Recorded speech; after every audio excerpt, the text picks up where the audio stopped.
Good morning sa lahat ng nakasubaybay sa channel na ito at lalo na sa mga Baptist Christians na confused sa Baptist organization kung bakit may mga Baptist na alam nyo na yung doktrina hindi Baptistic, Calvinistic, anjit na sa Baptist siya nagtuturo ng mga aral ng galing doon sa Protestant Pope na si John Calvin na adapt ng kanyang followers.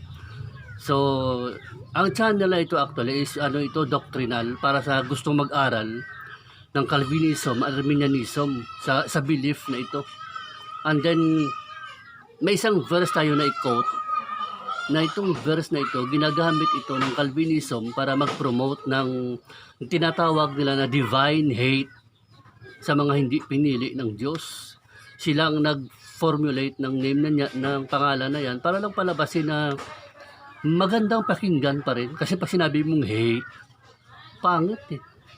Pero pag lagyan mo ng divine hate, may kunting kalokohan, saka ba nakakita ng divine hate?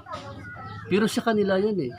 Para lang masarap pakinggan na nagalit ang Diyos sa makasalanan, pero pagkagalit niya, may divine, pero hindi niya pinili yun. Yun ang kanila kasing belief. So ang verse na ito actually, i-quote natin, itong ginagamit nila para mag-affirm ng kanilang belief na kanilang doktrina, tama na ang Diyos may pinili sa langit, may pinili din sa impyerno. Although nga ang Calvinist kasi may dalawang klase, hindi magkaintindihan. Mayroong Calvinism na extreme, mayroon namang moderate. At ang moderate, most of them naniniwala na ang Diyos may pinili sa langit sa eternity. Pero hindi sila naniniwala na may pinili ang Diyos sa impyerno. So kasi ang kanilang argument, kapag may pinili ang Diyos sa langit, automatic na yun, nang hindi niya napili, sa impyerno yun pupunta. Babanto ka bright din itong mga. Samantalang itong Sopra, ang hyper-Calvinist, naniniwala sila na may pinili ang Diyos sa impyerno, at the same time, may pinili din ang Diyos sa langit, sa langit. Parang ganun ang kanilang belief. So, according sa verse na ito, basahin natin ang kanilang laging kino-quote, itong nakasulat. Sa 1 Peter chapter 2 verse 7 to 8. Basahin ko. Unto you therefore which believe, he is precious.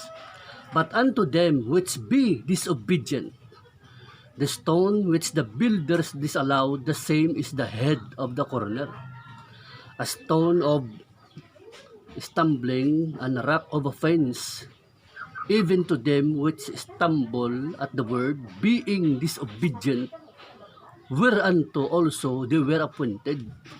So ang verse na ito, kapag binasa nyo ito, ang explanation ng Calvinism at ang kanilang argument na nakita nyo ang 1 Peter 2 verse 7 to 8, ang sabi doon, meron daw si Lord na na-appoint na mag-disobey sa Kanya. So ang kanilang belief is ang Diyos nag-for-decree na, may itinalaga na ng mga tao, individual, na mag-reject sa Kanya, mag-disobey sa Kanya, para mapunta sa impyerno. Diyos talagang gumawa ng paraan nun.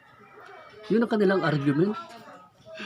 So, ang dating na kanilang sinasabi, napunta ang tao sa impyerno, dahil talaga si Lord talagang gumawa ng paraan na mapunta sa impyerno. Hindi dahil doon sa nireject niya ang Misaya, hindi niya tinanggap ang Kristo. Ang dahilan talaga nun, dahil hindi niya ito pinili, at the same time, na-appoint niya ito na mag-disobey sa anak niya para maipa-impyerno ng mga tao.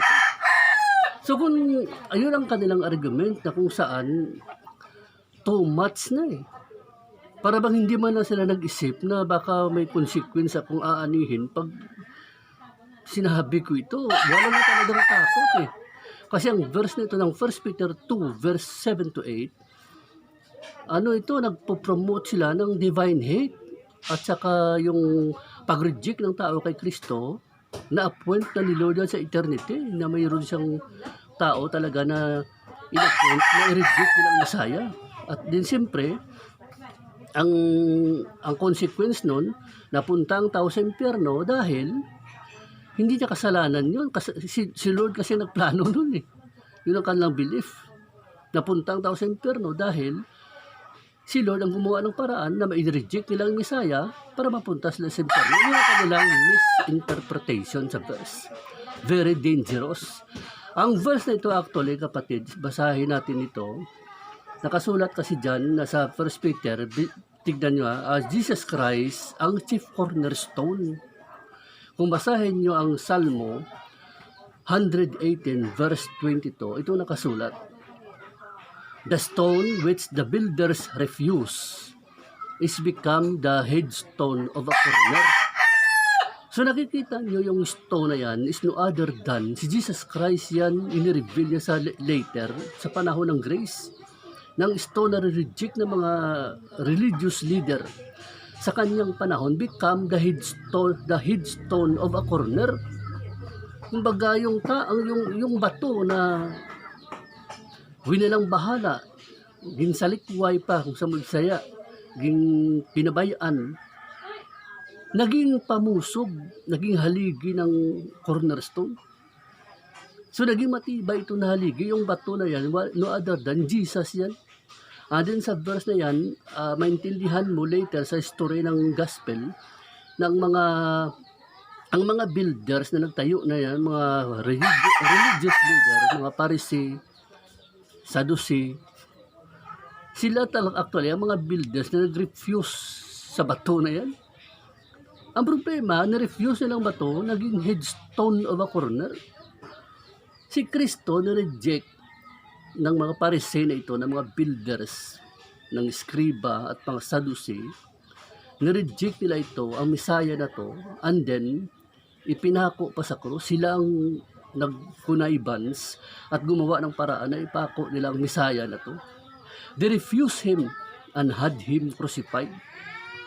And then sa verse na ito, naging precious lamang ito, according sa verse na ito, naging precious ang stone sa mga, alam mo, simpleng tao lang tulad natin. Yung bato na ito na reject ng mga tao noon, especially ng mga religious leader, sa mga unwise at sa mga ordinary na mga tao, naging precious stone ito. Sa madaling salita, si Kristo naging precious stone sa mga simple ones, sa mga unwise in heart, mga ordinaryong tao, dahil tinanggap nilang Messiah na to.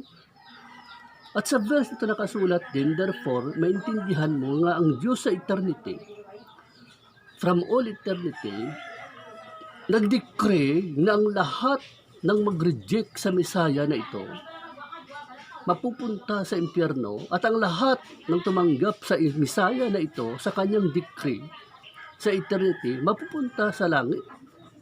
So ang verse actually sa 1 Peter 2 verse 7 to 8, nagsasabi niya na ang Diyos sa eternity, sa kanyang wisdom and infinite knowledge, nakikita niya ang future ng lahat ng tao na decree niya na mag-reject sa Messiah, mapunta sa impyerno. For decree yan, at lahat ng tao na tumanggap sa kanya, mapupunta sa kalulatian.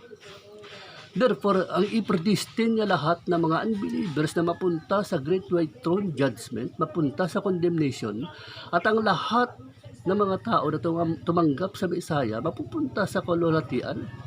Yan kung basahin mo Romans 8, verse 28 to 30. Kasi ang verse na yan, ano yan eh, eternal present sa Panginoon ang verse na yan. Walang past sa kanya, walang future, lahat present, tapos na lahat yan. Pero kung basahin mo, hindi pa nangyayari, pero sa kanya tapos na lahat. So ang in short, ang passage ng 1 Peter chapter 2 verse 7 to 8 na quote ng Calvinist para mag-establish sila ng isang pag-iisip na sobrang maganda. Yung divine hate sa mga hindi niya pinili sa kaligtasan, para daw ito sa kanyang kaluwalhatian. Kasi ang hate na yan, pangit. Pag sinabi mong divine, maganda, pa rin maka-Diyos yan eh. Pang kabanalan, pero pag sinabi mong hate, hindi talaga. Kaya itong dalawang ito, hindi dapat pagsamahin, pero napagsama nila eh. Divine hate. Anong klaseng pag-iisip itong Meron ba yung divine hate? Galit ka sa tao pero galit na banal? Wala. Kailan pa naging banal ang galit at kailan panhaluan ng hatred ang divine? Wala. Kasi na-term nila yan eh. Ginagamit nila term na yan para masarap pakinggan. At least ang tao mapunta sa impyerno. Parang ang labas, parang smooth lang. Ganyan ka-easy sa kanila. And then ang verse na ito, basahin nyo ang Lucas chapter 2, verse 23 to 24. Itong pinaka-final sa lahat. Kung mayroon kayong Bible dyan, Lucas 2, verse 23 to 24. Basahin ko. This child is set for the fall and rising again of many in Israel. So, and for a sign that shall be spoken of thy people Israel. So nakikita nyo dyan, ang verse na yan, dalawa lang yan eh. Si Christ, tanda sa mga sa pag-rise and fall ng karamihan sa Israel. Nakikita nyo yung verse yan, rise and fall. Na-decree ng Panginoon sa kanyang predestination na doctrine na ang lahat ng mga unbelievers, especially mga Hudyo at Hintil, na for decree niya mapunta sa impyerno yan. Sure yan. Rise and fall lang yan eh. And then, lahat ng tumanggap sa kanya, mapupunta sa eternal glory. Yan ang predestination and for decrees.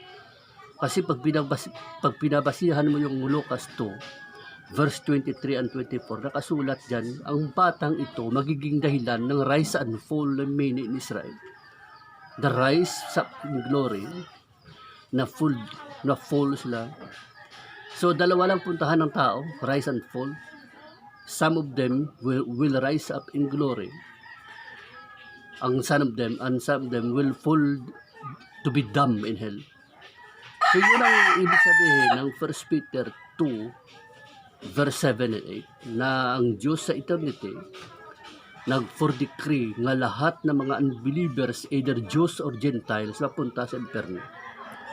Lahat ng mga mananampalataya, whether Jews or Gentiles, mapunta sa kaluwalhatian. Ganon yan, hindi yan ibig sabihin na may individual na tao dyan na sinuturo ng Calvinist, ang 1 Peter 2, na may mga individual dyan na appoint ni Lord, okay, ikaw ay i-reject mo Messiah na tuwa, ikaw Juan, ikaw Pedro, i-reject mo Messiah para mapunta ka sa impyerno. Wala yung gano'n, hindi naman gano'n eh. Yan ang tawag na misinterpretation. So sa susunod, marami pa tayong verse na i-quote at sana maliwanagan kayo sa aral natin ito.